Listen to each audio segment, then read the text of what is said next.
अस्सलाम वालेकुम रहमतुल्लाहि वबरकातुहू। नाजरीन, आप देख रहे हैं इत्तिहाद टीवी न्यूज़ चैनल। आइए आज 23 मई की ताज़ा तरीन खबरों पर डालते हैं एक नज़र। बराह करम चैनल को सब्सक्राइब कर लें। इस वक्त की बड़ी खबर ये है कि चाँद नज़र नहीं आया। इतवार को होगा 30वां रोज़ा। शव्वाल का चाँद नज़र नहीं आया। 24 में बरोज़ इतवार 30वां रोज़ा होगा और 25 में बरोज़ पीर ईद उल फितर मनाई जाएगी। इस बात का ऐलान मरकज़ी रवैयत हिलाल कमेटी ने किया। मरकज़ी रवैयत हिलाल कमेटी हैदराबाद सदर मजलिस उलमा दक्कन का माहाना इजलास बाज़िमन रवैयत हिलाल माह शव्वाल उल मुकर्रम ज़ेर निगरानी हज़रत मौलाना सैयद मोहम्मद क़बूल बादशाह क़ादरी शितारी आज मुनक़्क़िद हुआ। कमेटी ने इस बात की तस्दीक की है।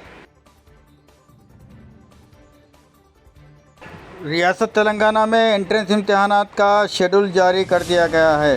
तेलंगाना में कोरोना वायरस की वजह से लॉकडाउन के पेश नज़र मुलतवी अहलियती इम्तहानात की तारीख़ का अब से कुछ ही देर क़ब्ल ऐलान किया गया।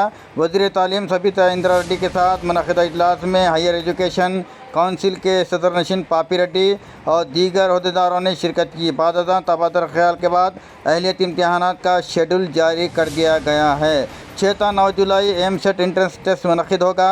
1 जुलाई को पाली सेट, 4 जुलाई को ई सेट, 13 जुलाई को आई सेट, 15 जुलाई को एड सेट मुनक़्क़िद होगा।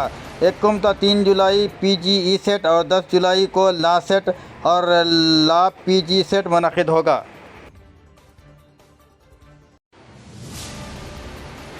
शहर हैदराबाद में हेयर कटिंग सैलून्स तो खुल गए हैं, ताहम लोग हनूज़ इन दुकानात को जाने से गुरेज़ कर रहे हैं, क्योंकि इनको ख़दशा है कि अगर कोई भी मुतासरा शख्स के बाल बनवाने के लिए इस्तेमाल की गई कैंची इनके बाल काटने के लिए इस्तेमाल की गई तो वो भी कोरोना से मुतासर हो सकते हैं।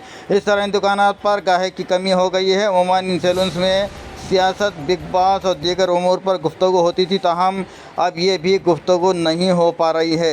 शहर के बेगमपेट इलाके के एक सैलून चलाने वाले श्रीनिवास ने कहा है कि वो एक वक्त में सिर्फ यही की गाहक को दुकान में आने की इजाज़त दे रहा है, साथ ही गाहक की दुकान में दाखिल होने से पहले इनके हाथ धुलाए जा रहे हैं। उसका कहना है कि वो दुकान खोलने से गुरेज कर रहा था, ताहम दुकान खोलना इसकी मजबूरी है।